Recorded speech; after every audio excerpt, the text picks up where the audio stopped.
नमो नमः। हम डॉक्टर राम कुमार झा, ज्योतिष प्राध्यापक, श्री जगदम्बा संस्कृत महाविद्यालय, बाथू, बेनीपुर, दरभंगा था। रमल नवरत्नम शास्त्रीय प्रतिष्ठा द्वितीय खंड विषय। पिछली कक्षा में हम पढ़े थे चौरादि अक्षर ज्ञान, चोरों का नामाक्षर आदि अक्षर क्या होगा, उसका ज्ञान पढ़े थे। उसमें पांचवा अक्षर तक का ज्ञान पढ़े थे। अब छठा अक्षर से शुरू करेंगे। छठा अक्षर निकालने का प्रकार। केंद्रस्य सकलानां च शून्यानि गणयेत् क्रमात्, रेखाश्च गणयेत् तत्र रेखया च द्विसंख्यकम्, शून्यरेखाङ्कयोर्योगः कार्यस्तस्य च पूर्ववत्, पंचमाक्षरवज्जेयम खष्टवर्णम मनीषिभिः। अब छठा अक्षर निकालने की विधि को कहते हैं।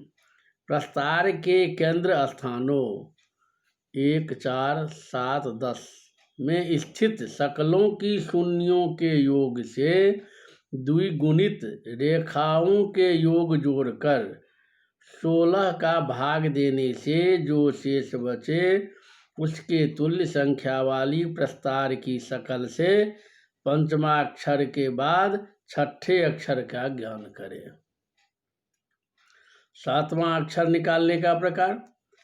तो ब्रुवेहम सप्तमस्यापि वर्णस्य च विधिं किल, विश्वादीनां च खंडानां चतुर्थानां गणयेत् तुखम्, तस्य पूर्वोक्त मार्गेण वर्णम लब्धम च सप्तमम्, एवं क्रमेण नामाश्च वर्ण संख्या अधिया बदेत। अब सातवां अक्षर निकालने की विधि को कहते हैं। तो प्रस्तार की 13वीं आदि 4 शकलों 13, 14, 15, 16 की शून्य के योग से पूर्ववत सातवां अक्षर निकाले, अर्थात उक्त शून्य योग में 16 का भाग देने से जो शेष बचे उसके तुल्य संख्या वाली प्रस्तार के शकल से पूर्ववत सप्तमा अक्षर का ज्ञान करना चाहिए। इस तरह नामाक्षर की संख्या अपनी बुद्धि से कहनी चाहिए। ग्रंथकर्ता का कुछ उपदेश भी हैं। तो स्वबुद्ध्या कल्पयेत् तत्र वर्णान् मात्रा स्वबुद्धिमान, एवं सर्वाणि वर्णानि देशज्ञातिवशेन च, नामानि कल्पयेत् विद्वान् यस्य कस्यापि बुद्धितः, मुष्ट्यादिक्ष्वपि वक्तव्यम तस्करस्योपलक्षणम्। अर्थात देश और जाति के बस अन्य अक्षर मात्रा आदि का ज्ञान विद्वानों की अपनी बुद्धि से कल्पना करनी चाहिए। इस तरह मुष्टिगत वस्तु का नाम निकालना चाहिए।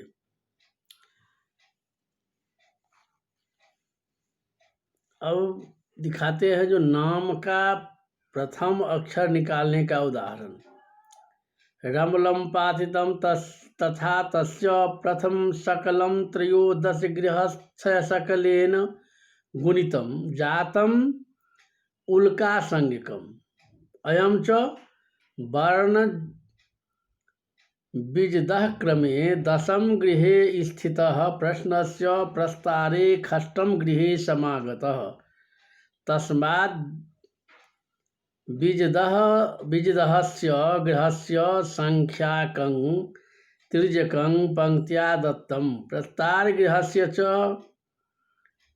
खड संख्यांक मूर्ध्वं पंक्त्या दत्तम, द्वयोरधः स्थयोः कोष्ठे सकाराक्षरं प्राप्तम, तस्मान्नाम्नि प्रथमाक्षरम सकारः। अर्थात अब नाम का पहला अक्षर निकालने का उदाहरण लिखते हैं। किसी के प्रश्न करने पर पासे डालकर प्रस्तार बनाया, फिर प्रस्तार की पहली और 13वीं शकल के योग से उल्का शकल उत्पन्न हुई। अब यह शकल पूर्व कथित वर्ण बीजदह पंक्ति क्रम के 10वें घर में और प्रस्तार के छठे घर में है। इसलिए ऊर्ध्व चक्र में उल्का के नीचे छठे घर के सामने सकार की प्राप्ति होती है, अतः नाम का पहला अक्षर सकार सिद्ध होगा।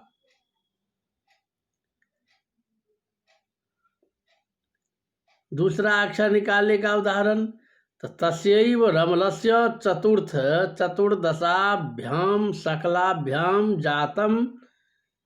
जातमंकीशम अयम वर्ण बीजदः क्रमे अष्टम गृहे स्थितः परंतु प्रस्तारे अंकीशम कुत्रापि नास्ति।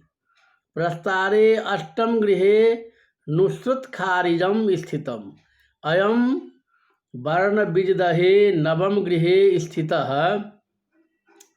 तस्मान् नव संख्याकं तिर्यक पंक्त्या दत्तं पूर्ण वर्ण बीजदहस्यांक मूर्ध पंक्त्या दत्तं द्वयोरधस्थ कोष्ठे अकाराक्षयं प्राप्तं तस्मान् नाम्नि द्वितीयाक्षरम अकारः।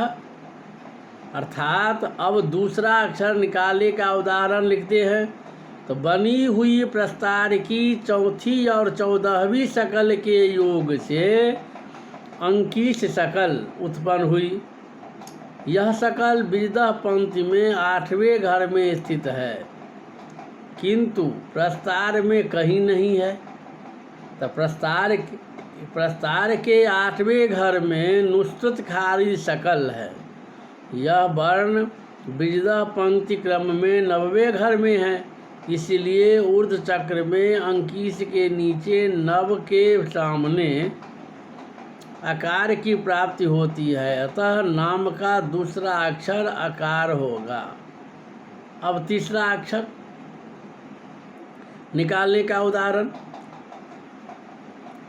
तो सप्तम पंच दश गृहस्थ सकलाभ्याम जातम लहयानम अयम वर्ण बीजदः क्रमे द्वितीय गृहे स्थितः प्रस्तारे तृतीय गृहे स्थितः तस्मात् वर्ण बीजदः गृहांकम तिर्यक पंक्त्या दत्तं प्रस्तार गृहांक मूर्ध पंक्त्या दत्तं द्वयोरधः कोष्ठे दकाराक्षरं प्राप्तं तस्मान् नाम्नि तृतीयाक्षरो दकारः एवं अन्येषां मपि वर्णानाम् उदाहरणम्।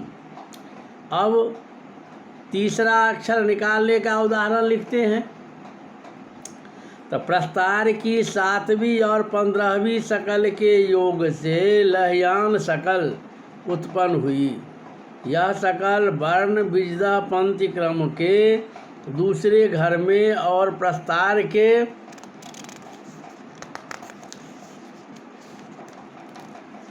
तीसरे घर में है, इसीलिए ऊर्ध्व चक्र में लहयान के नीचे 3 के सामने दकार की प्राप्ति होती है, अतः नाम का तीसरा अक्षर दकार सिद्ध हुआ। अब ये ऊर्ध्व चक्र दिया हुआ है। ऊर्ध्व चक्र में शकलों की हिसाब से और शकल के नाम के अक्षर से हिसाब से के तो देख करके इसमें स्पष्टता के लिए चक्र बना हुआ है, इसमें देखना चाहिए।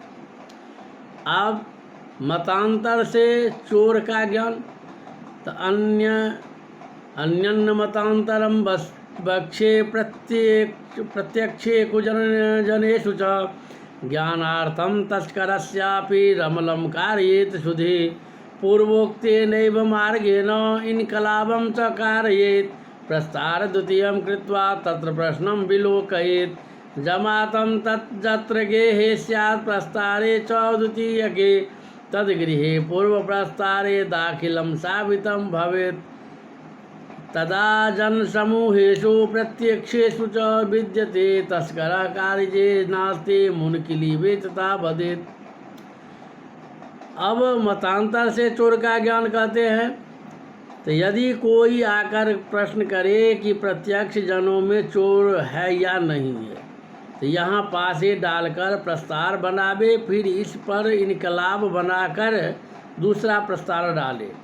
दूसरे प्रस्तार में जिस घर में जमात शकल पड़ी हो, पहले प्रस्तार के उसी घर में यदि दाखिल या साबित शकल हो तो प्रत्यक्ष बैठे जनों में ही चोर कहना चाहिए, और यदि उक्त स्थान में खारिज या मुनकिलीब हो तो प्रत्यक्ष उपस्थित जनों में चोर नहीं कहना चाहिए।